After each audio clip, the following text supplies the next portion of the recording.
बरेली लोकसभा के भाजपा उम्मीदवार के पक्ष में जनता पार्टी युवा मोर्चा के लोकसभा युवा सम्मेलन में आज उत्तर प्रदेश सरकार के उप मुख्यमंत्री केशव प्रसाद मौर्य ने कार्यकर्ताओं में जोश भरने का काम किया।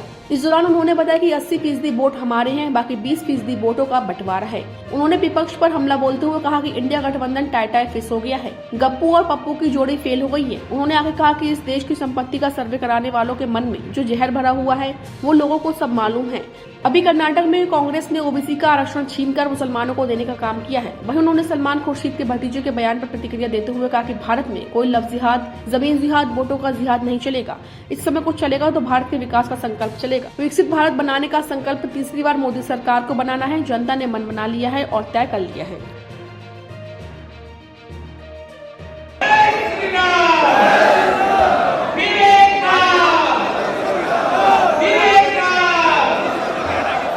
भारत के अंदर ना लौ जिहाद चलेगा, ना जमीन का जिहाद चलेगा और ना वोट का जिहाद चलेगा।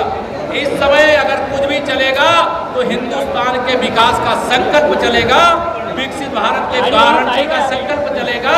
माननीय नरेंद्र मोदी जी की तीसरी बार सरकार बनाने का जो जनता ने तय कर लिया है उस लक्ष्य को पूरा करने का जयराम नरेश रमेश ने कहा है कि मोदी जी की कोई लहर नहीं बल्कि जहर है। बराबर झूठ बोल रहे हैं। ये 2014 में भी ऐसे कहे थे। कांग्रेस के नेता का पद प्राप्त करने वाले सांसद नहीं बना पाई।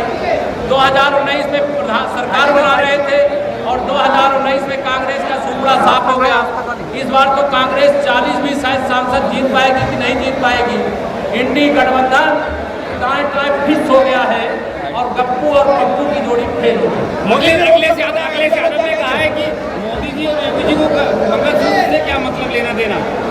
श्री अखिलेश यादव जी माननीय प्रधानमंत्री मोदी जी और आदरणीय मुख्यमंत्री योगी जी के बारे में नहीं जानते हैं तो उनको जानना और समझना चाहिए।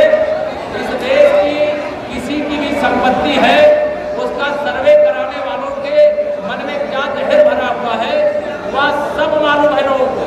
अभी कर्नाटक में आरक्षण का मॉडल कांग्रेस की सरकार ने खड़ा किया है, जिसमें ओबीसी का आरक्षण छीन करके मुसलमानों को देने का काम किया है और भारत का संविधान धर्म के आधार पर आरक्षण देने के खिलाफ है।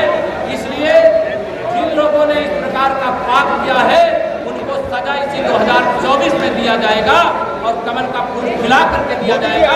मोदी जी को पीएम बना करके दिया जाएगा और मोदी जी का रोड शो बरेली में भी हुआ है, अयोध्या में भी होगा, बहुत जगह सभाएं और रोड शो होगा।